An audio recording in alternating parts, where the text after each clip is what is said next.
महाराष्ट्र राज्याचे माजी मंत्री, विधान परिषदेचे काँग्रेस पक्षाचे गटनेते आमदार सतेज उर्फ बंटी डी पाटील आपणास उदंड आयुष्याच्या अनंत शुभेच्छा. शुभेच्छुक सचिनदादा घोरपडे, माजी संचालक कोल्हापूर शेती बाजार उत्पन्न समिती, समन्वयक राष्ट्रीय काँग्रेस पक्ष राधानगरी विधानसभा, सौ वैशाली सचिनदादा घोरपडे, माजी सभापती पंचायत समिती भुदरगड, जिल्हा कोल्हापूर.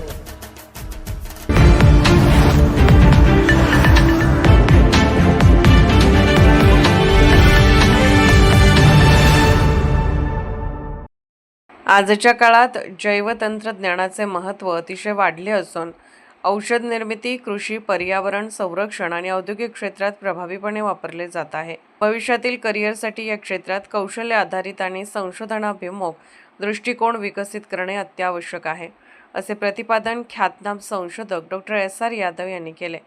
डी.वाय. पाटील अभिमत विद्यापीठाच्या सेंटर फॉर इंटरडिसिप्लिनरी रिसर्चमधील stem cell and regenerative medicine व मेडिकल बायोटेक्नॉलॉजी विभागातर्फे बायोस्किल 2026 या 2 दिवसीय राष्ट्रीय परिषदेत ते बोलत होते. परिषदेचे उद्घाटन कुलगुरू प्राध्यापक डॉ. राकेश कुमार शर्मा, डॉ. एस.आर. यादव, राष्ट्रीय रासायनिक प्रयोगशाळा वरिष्ठ प्रमुख शास्त्रज्ञ डॉ. सय्यद जी दस्तगर यांच्या हस्ते झाले. यावेळी संशोधन संचालक प्राध्यापक डॉ. पी.एस. पाटील, प्राध्यापक डॉ. सी.डी. लोखंडे, डॉ. के.डी. सोनवणे, प्राध्यापक डॉ. अर्पिता पांडे तिवारी, डॉ. रेश्मा पवार, डॉ. शिंपा शर्मा, डॉ. शिवाजी काष्टे, डॉ. पद्मजा देसाई, डॉ. रजनी बनसोडे, डॉ. मेघा देसाई, डॉ. अश्विनी काळे आदी मान्यवर उपस्थित होते. यावेळी यादव पुढे म्हणाले की स्टेम सेल आणि पुनरुत्पादक औषधशास्त्रामुळे आरोग्य क्षेत्रात मोठी क्रांती घडत असून भविष्यात अनेक असाध्य रोगांवर प्रभावी उपचार शक्य होणार आहेत. विद्यार्थ्यांनी प्रयोगशाळेतील कौशल्य, डेटा विश्लेषण, बायो इन्फॉर्मॅटिक्स आणि आंतरशाखीय ज्ञान आत्मसात करणे गरजेचे आहे. डॉ. सय्यदजी दस्तगर म्हणाले, जैवतंत्रज्ञान क्षेत्रात नैसर्गिक व पर्यावरणपूरक साहित्याचा वापर वाढवण्याची गरज असून बॅक्टेरियल नॅनोसेल्युलोजची नॅनो फायब्रिलर रचना आणि उच्च जलधारण क्षमता यामुळे ते पेशींचे स्थिरीकरण आणि वाढ अनुकूल ठरते.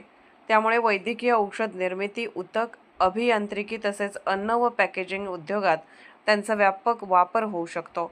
कुलगुरू डॉ. शर्मा यांनी जैवतंत्रज्ञान, स्टेम सेल व पुनरुत्पादक औषधशास्त्र या क्षेत्रातील करिअर संधीवर मार्गदर्शन केले.